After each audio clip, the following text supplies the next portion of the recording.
பாடல்கள்ல மிகப்பெரிய ஒரு ஆயிரக்கணக்கான பாடல்களை பாடி இலங்கையில நிறைய கேசட் போட்டது முதல்ல ஐயா செல்வின் ஐயா மியூசிக் டைரக்டர் அவர்களை வரவேற்பார்.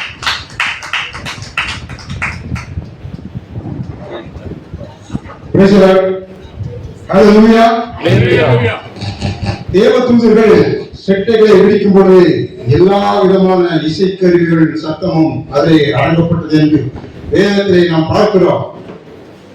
ஒருவேளை நாம் ஏதோ பாடுகிறோம் என்று எல்லாம் பெருமையாக போடக்கூடிய பாடலிலே ஜீவன் இருக்கிறது, அவருடைய வார்த்தையிலே அதிசயம் இருக்கிறது, அவருடைய வார்த்தையிலே அற்புதம் இருக்கிறது என்று பார்க்கும் பொழுது பாருங்கள், சமஸ்கிருதம் அப்படிதான் தெரியும் உங்களுக்கு, இந்த வேதம் அப்படின்னு சொல்லிட்டு நாதப்பிந்து கலாதி நம நமோ வேத மந்திர சொர்க்க நம நமோ இந்த வார்த்தைய இந்துக்கள் அதிகமா பயன்படுத்துவாங்க. இது என்ன வார்த்தைன்னு சொன்னீங்கன்னா, ஆதிலே தேவன் வானத்தையும் பூமியும் படைத்தார்.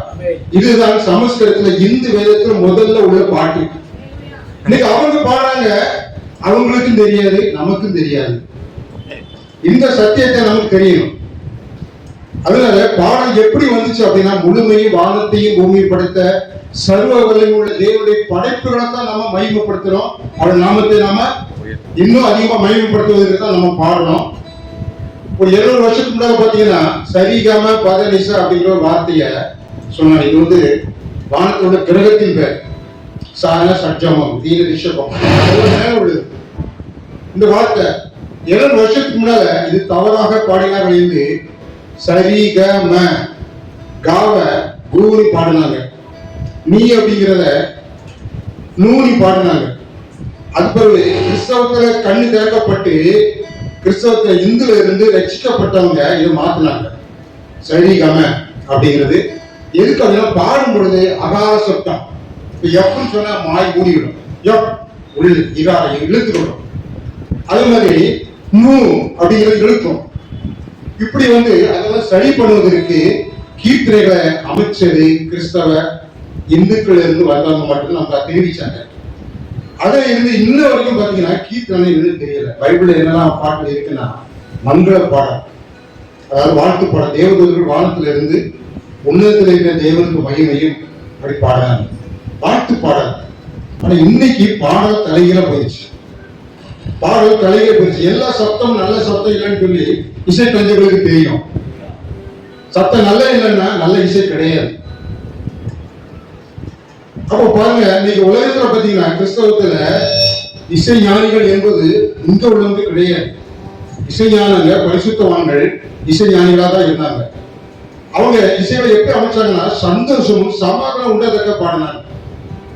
ஒரு சில பாடல்கள் எல்லாம் சிலுவை பாடல், சிலுவை பாடல்களை குறித்து மைனர் அப்படிங்கிற ஒரு ஸ்கேல பாடினாங்க. எப்போதும் மைனர் பாடணும்னா வியாதி வந்துடும், எப்போதும் பாடினா மரணம் வந்துடும். ஏன்னா அது துக்கமான ஒரு பாடல். கர்நாடக இசையை முகாரி இசை என்று சொல்லுவாங்க. துக்கமான பாட்டு படிக்க இருதயம் பாரப்படும். ஒரு மகிழ்ச்சியை ஆண்டு சொல்லுங்க, உங்களுக்கு சமாதானம் சொல்லும்போது உங்களுக்கு சமாதானம், உங்களுக்கு பூமியிலே சமாதானம் சந்தோஷம் உண்டாக்கணும். எது இருக்குன்னா பாட்டு தான். பாட்டுகளை எப்படி பாடணும் அப்படிங்கன்னா, இன்னைக்கு சாத்தான் அதிகம் என்ன செய்யறானா, நிறைய கள்ளப்போதுகள் வந்துட்டாங்க. பாட்டை என்னெல்லாம் இறைகிறாங்களோ அதெல்லாம் பாடும், அதெல்லாம் மயில் சத்தம் தான் இருக்கு. அது பாட பாட துக்கம் அதிகரிக்கும். ஆலயம் முடியும் போது என்ன செய்வாங்க, துக்கமாகவே மக்கள் போவாங்க. சிறுமை பாடல் பாவத்தை குறித்து உணர்வு பாடல் மட்டுமே மைனர். இப்படி இசை அமைப்பாளர்கள் இன்னைக்கு உள்ளது பார்த்தீங்கன்னா ஒரே மைனர். அழுகை பாடல். எதுக்கு ஆடணும்? ஆண்டவருக்கு அது கிடையாது, ஒரு சமாதானம் என்று சொல்றாங்க. அது சந்தோஷமான ஒரு சமாதானமான பாடலை நாம் பாடி தேவனை மகிமைப்படுத்தும் பொழுது நம்ம உள்ள போதிக்கும், உங்களுக்கு ஒரு மகிழ்ச்சி வரும். இதை தெரிந்து கொள்ள வேண்டும். ஆகையால் பாடல் என்பது இந்துக்களுக்கோ அல்லது சினிமா பாடலுடைய மக்களுக்கு என்றெல்லாம் அல்ல. எல்லா இதுலையும் சமாதானத்தினுடைய பாடல் இருக்கு. அதனால எல்லாருக்கும் அது தாழ்ந்துகளை கொடுத்துக்கிறாங்க. அது ஆண்டவருக்கு மகிமையை செலுத்தணும், வேற வழியில் பேரப்படாது.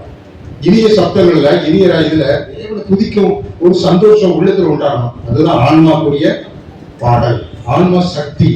ஆன்ம சக்தியை நம்ம அதிகரிக்கும் பொழுது தேவனுடைய உறவாட முடியும், தேவனுடைய பேச முடியும், தேவனுடைய வழியில் நிற்க முடியும். அதனால இசை என்பது வித்தியாசமா பாடினா சர்ப்பம் ஆடிக்கொண்டிருக்கும், சர்ப்பனை யார் தெரியுமா? சர்ப்பனை யார் தெரியுமா? சாத்தான். இனிமையான பாடல், ஆண்டவர் கொடுத்த வார்த்தை, எப்பொழுதும் சந்தோஷம் சமாதானம் என்ற ஒரு அளவிலே நாம் பாடல்களை உருவாக்கி கொள்ள வேண்டும். அதை குறித்து பாடினா நம் உள்ளம் மகிழும், நம்முடைய பாடல்கள் குறையும், தேவனுடைய கிரியை நமக்குள்ளே உண்டாகும். அதுவே மீட்பு, சந்தோஷ சமாதானம். பாடல்ல வகையான ஞான பாடல் என்று இருக்கிறது. ஐயா பாட்டு படிங்களா? ஐயா நீங்க பழைய பாடல் ஏதாவது ஒன்று பாடுங்க. ஒரு பாடல் ஏதாவது கர்நாடிக் சம்பந்தப்பட்ட பழைய பாடல் ஒன்று பாடுங்க. அதெல்லாம் அவங்க கேட்கட்டுமே. நூற்றாண்டு ஒரு பாடல் ஞாபகம் இருக்கா அவங்களுக்கு? பாட்டு பேசலாமா? பாடல பரவாயில்ல. பாட்டு எடுக்கலாம்.